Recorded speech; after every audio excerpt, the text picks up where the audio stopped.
So yan mga kaibigan, titingnan natin ng maliwanag. Yan, madilim kasi kanina kaya hindi natin makita, no? Yan, okay.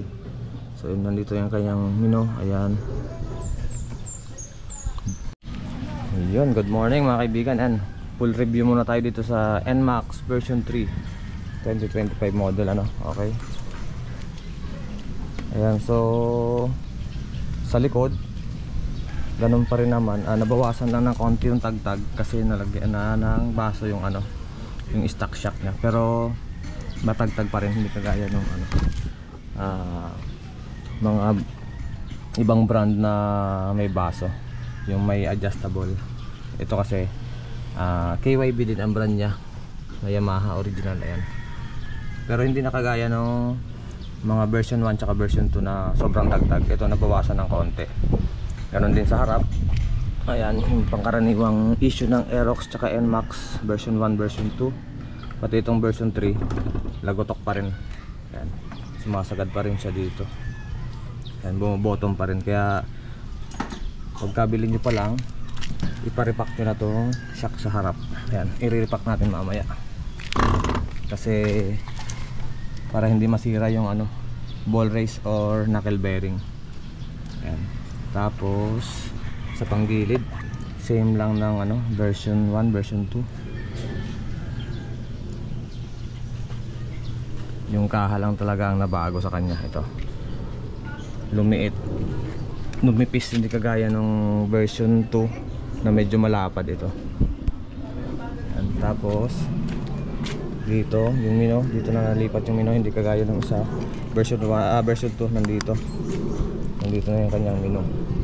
Tsaka yung manibela, yan, yung cover lang ang nabago. Yung side mirror ganun pa rin. Tsaka ito, yan, yung mga parang carbon. Ayan yung nabago nung version 3. Tsaka yung mukha, yung packet ganun pa rin. Ito lang ang kagandahan dito, type C na yung kanyang charger. Ayan, may cover din. Tsaka ito yung tawag na to, yung monitor nya iba na. Okay, medyo madumi lang kasi ginamit natin.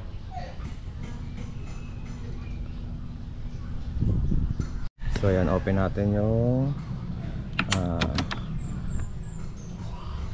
dashboard nya. Ayan, yung inabago nya, no? Ito yung menu. Ayan, ito yung menu. Okay mga kaibigan, medyo maliwanag kanina kaya hindi natin makita. Ayan, nilipat ko dito sa medyo madilim. Ayan, okay. So ito na kayong kanyang menu. Ayan, trip 1, trip 2, battery 12.7. Ayan, traction control naka-on. Ayan, yung B-belt. Ayan, nandito lahat.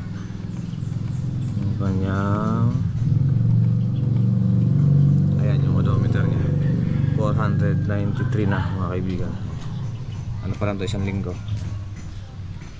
Okay naman lahat. Ito lang yung nadagdag, yung idle, stop and start. Pag naka-on siya, pag sa traffic mga 5 seconds mamamatay siya. And then pag trinottle mo, ayan, under na ulit siya, hindi ka na magpo-push start. Tsaka ito hazard. Ayan yung nadagdag sa kanya, hazard. Nandito naman high and low, signal light, busina. Okay, tapos ano pa ba, yun lang, yung busina nya nandun pa rin. Tsaka ito parang carbon na siya. Ayan, so ito i-repack natin mamaya kasi nagbo-bottom siya. Ayan, sumasagad. Pangkaraniwang issue to ng mga Aerox NMAX. Pero sa takbo okay naman. Same lang sila ng makina ng version 2 na Aerox tsaka NMAX. Yung U-box ganun din.